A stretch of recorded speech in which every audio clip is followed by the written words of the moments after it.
बात जम्मू कश्मीर की भी करते हैं, जम्मू कश्मीर के मौजूदा सूरत हाल की करते हैं और सबसे पहले बात करते हैं निज़ाम तालीम की, क्योंकि ये वो निज़ाम है अगर ये सही सिमत में चला तो हमारा मुस्तकबिल रोशन होगा, और अगर इस निज़ाम में कोताही और खामियां हैं तो आने वाले दिन हमारे लिए कोताही और खामियों से भरे होंगे। ये तमाम माहिरीन का मानना है। लेकिन जम्मू कश्मीर आते आते निज़ाम तालीम पर हमेशा सवाल उठे हैं। सरकार ने अगरचे फ्री एजुकेशन का नारा तो ज़रूर दिया है और बड़े तालीमी ढांचे को बनाने की भी वकालत की है, ताहम सूरत हाल ये है कि ढांचा हमारे पास है लेकिन तालीम है या नहीं है, इस पर बड़ा सवाल है। लेकिन फिलहाल ढांचे पर भी सवाल उठ रहा है क्योंकि एजुकेशन सेक्टर पर काफ़ी संगीन बातें उठ रही हैं और यह कहा जा रहा है कि एक सीरियस प्लानिंग जो होनी चाहिए, एक मौक़िफ़ जो सख्त मौक़िफ़ होना चाहिए था, वो पॉलिसी वो प्लानिंग कहीं ना कहीं नज़र नहीं आ रही है। क्यों नज़र नहीं आ रही है?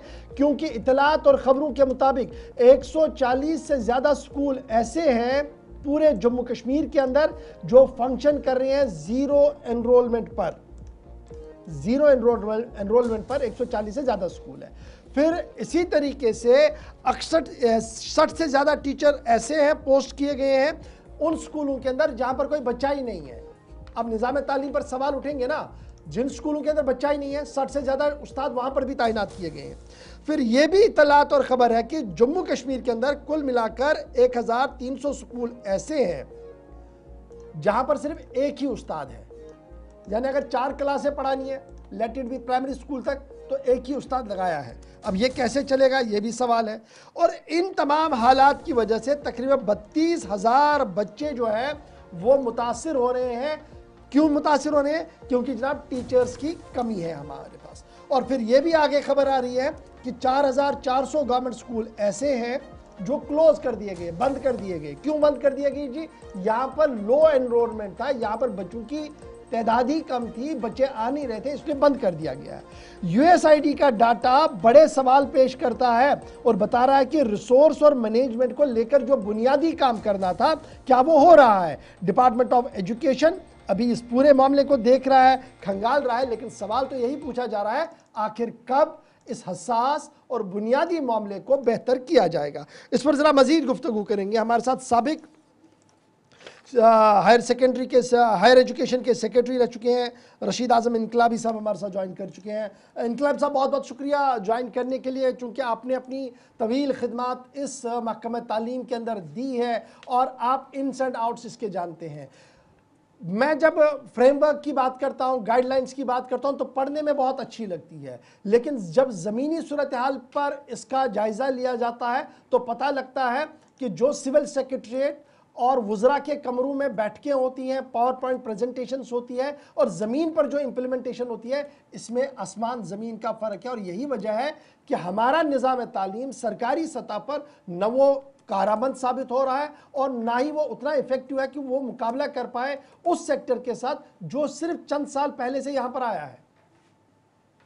जी जी, आपने बहुत अच्छा ये जो एजुकेशन की मुश्किलात हैं उनका निचोड़ बता दिया, लेकिन इसका इमीडिएट जो हल है वो गवर्नर दौर में पावर्स को कंसंट्रेट कर दिया था स्टेट लेवल पे, लेकिन आज तक उसको जेडीओ लेवल पे, सीओ लेवल पे इस वक्त भी डिसेंट्रलाइज नहीं किया है, जिसकी वजह से ये दिक्कत पैदा हो गई है और एजुकेशन की जो हालात है जो वो बुरे से बदतर हो रहे हैं।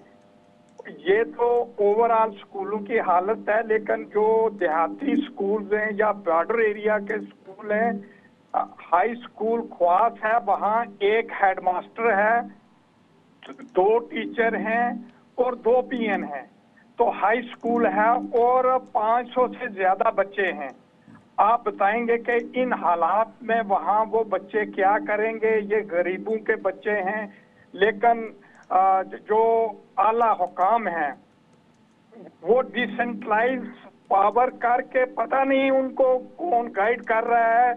अब स्टेट से बैठ के ये इतना जल्दी अमल नहीं किया जा सकता है, तो इसलिए आपने बड़ा क्रूशियल इशू ये उठाया है। इसमें तो एक तो रिक्रूटमेंट की कमी है, 2014 से के बाद कोई रिक्रूटमेंट नहीं हुई है।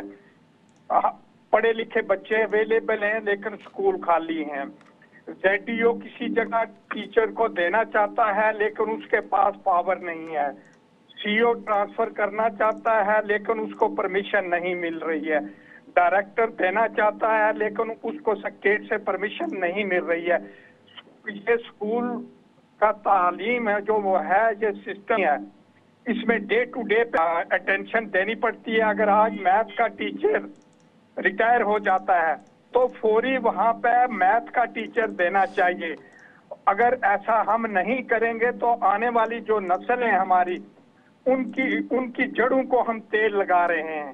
ये ब्यूरोक्रेसी में हर कोई चाहता है अच्छा करूं, लेकिन जब तक पावर डिसेंट्रलाइज नहीं होंगी तब तक ये मुमकिन नहीं है। अच्छा जी, ये इनकलाब से बड़ा इंपॉर्टेंट, आपने तो ये तो ओवरऑल बात हुई कि पावर डिसेंट्रलाइज नहीं है, लेकिन राइट फ्रॉम 40s या 50s से ले चलिए आप 2025 तक, क्या आपको लगता है कि कभी भी गवर्नमेंट ने कोई हमजहत प्लानिंग की हो कि हम 4 पॉइंट एजेंडा लेकर चलेंगे, 5 पॉइंट एजेंडा लेकर चलेंगे और एक ऐसा स्कूल जम्मू में, एक ऐसा मॉडल स्कूल कश्मीर में बनाए ताकि यहाँ पर लगे भैया ये सरकारी स्कूल है लेकिन बड़ा कमाल का है जी, यहाँ पर हर एक चीज़ अप टू डेट है, हर एक उस्ताद अप टू डेट है, बच्चा बाहर निकलता है तो अप टू डेट है। ये जो डिरेल हो रहा है इसकी बुनियादी वजह क्या मेरी पॉलिसियों में कमी है या मेरी सरकार के पास उतना विजन नहीं है? हेलो जी जी जी, इसमें दिक्कत यही है कि सिर्फ तजर्बे किए जा रहे हैं। आप अपने ऑफिसर्स के ऊपर ट्रस्ट कायम करें। हमारा ये जम्मू में एक मॉडल सेक्रेटरी के साथ मॉडल हायर सेकेंडरी स्कूल है, वहाँ इतनी दौड़ लगती है कि बच्चों की वहाँ एडमिशन नहीं होती है, इतना कंपटीशन है। इसी तरह श्रीनगर में भी मॉडल हायर सेकेंडरी स्कूल है, वहाँ दौड़ है, बच्चों को एडमिशन नहीं मिलती है। लेकिन जो सीईओ लगाना है आप अपनी चॉइस का लगाओ, जेडीओ लगाना है चॉइस का लगाओ, लेकिन उसको इंटरेस्ट करो, उसको काम करने का मौका तो दो। अगर जेडीओ सिर्फ एक मैथ टीचर रिटायर हो जाता है, इंग्लिश टीचर रिटायर हो जाता है, वो बेबस है, वो वहाँ टीचर नहीं दे सकता, तो अगर ये हालत रहेगी तो आप बताएं वो कैसे कंट्रीब्यूट करेंगे। अच्छा, एक चीज और भी रशीद इनकलाबी साहब, कि यहाँ पर आमतौर पर माहिरीन का एक ख्याल है कि हमारे यहाँ शुरुआत से एक बात को तरजीह दी जाती रही है, वो है कि हमारे पास डिग्रियाँ हैं, आला तालीम याफ्ता है, लेकिन स्किल्स की कमी है। क्या वाकई में आप इस बात से इत्तफाक रखते हैं? अगर ऐसा है तो फिर क्या ये वो मुसीबत तो नहीं बन रही है कि सब्जेक्ट वाइज टीचर्स की भी फिर कमी पड़ती है? मैथ वाला साइंस पढ़ा रहा, साइंस वाला उर्दू पढ़ाने पर मजबूर है। आप ये बिल्कुल आपने सही कहा। जब टीचर ही नहीं है, जैसे ख्वास हाई स्कूल है जी, वहाँ एक हेडमास्टर 2 टीचर हैं, वहाँ साइंस सब्जेक्ट भी है, मैथ भी है, उर्दू भी है, हिंदी भी है, सोशल स्टडी भी है। वहाँ तो चपरासी भी ये इन्वायरमेंट साइंस को पढ़ा रहा है। तो आप देखें कि ये हालात है। ये एक पर्टिकुलर स्कूल का मैं आपको मिसाल पेश कर रहा हूँ जहाँ मोर देन 500 के करीब वो बच्चे हैं। बहुत शुक्रिया रशीद इनकलाबी साहब। हमें रिव्यू करना पड़ेगा, इनको कम अज कम पावर को डिसेंट्रलाइज करना बहुत चाहिए। शुक्रिया। रशीद आजम इनकलाबी साहब थे, फॉर्मर सेक्रेटरी महकमा आला तालीम, और ज़ाती तजर्बे की बुनियाद पर कुछ इंपॉर्टेंट बातें भी। और कल ही हमने आपको इस प्रोग्राम में बताया था कि अब आर्टिफिशियल इंटेलिजेंस को इंट्रोड्यूस करने पर CBSE फ्रेमवर्क तैयार कर रहा है। उसके अकॉर्डिंगली तमाम यूटीज़ और स्टेट्स के अंदर आप देखेंगे अगले 6-7 महीनों के अंदर बड़ा काम करने पर जोर है। फिर 1 करोड़ से ज़्यादा टीचर्स को, असातिज़ा को AI की खुसूसी ट्रेनिंग देने की भी तैयारी की जा रही है, और 3rd से लेकर 6 से लेकर 9 आगे ऑप्शनल सब्जेक्ट भी AI को बनाने की कोशिश हो रही है। लेकिन इन सब के दरमियान तो टेक्निकली बातें, लेकिन मेरा सवाल तो वही रहा ना हमारा कि जो बुनियादी मामला है जम्मू कश्मीर का, कि क्या मेरे पास प्लानिंग, पॉलिसी और एग्जीक्यूशन है। प्लानिंग, पॉलिसी और एग्जीक्यूशन, ये 3 अहम फैक्टर्स हैं और तीनों फैक्टर्स में हम पीछे हैं। तो AI पढ़ाना मेरे गवर्नमेंट स्कूल में कोई फंडा ही नहीं है। जब वहाँ बिजली नहीं है, आपके पास वहाँ कंप्यूटर नहीं लगे हैं, तो AI पढ़ाने का कोई फंदा ही नहीं है। और फिर AI तो अब बहुत दूर की बात है, पहले आप बेसिक सब्जेक्ट्स अगर पढ़ाते तो वो बेहतर था। मतलब बेसिक सब्जेक्ट के लिए उस्ताद नहीं है, और न जाने क्यों बड़े दावे किए जाते कि जम्मू कश्मीर में जी तालीम का निज़ाम बड़ा बेहतर। मुझे लगता है कि अगर प्राइवेट सेक्टर ने हाथ नहीं मारा होता तो हमारी तबाही बहुत ज़्यादा होनी थी यहाँ पे। चलिए जनाब, उम्मीद तो करें कि पॉपुलर गवर्नमेंट है, ज़रा इसकी ओर तवज्जो दें मोहतरमा मंत्री वज़ीर साहिबा, क्योंकि बड़े काम होते हैं जो सियासत के बगैर भी किए जा सकते हैं।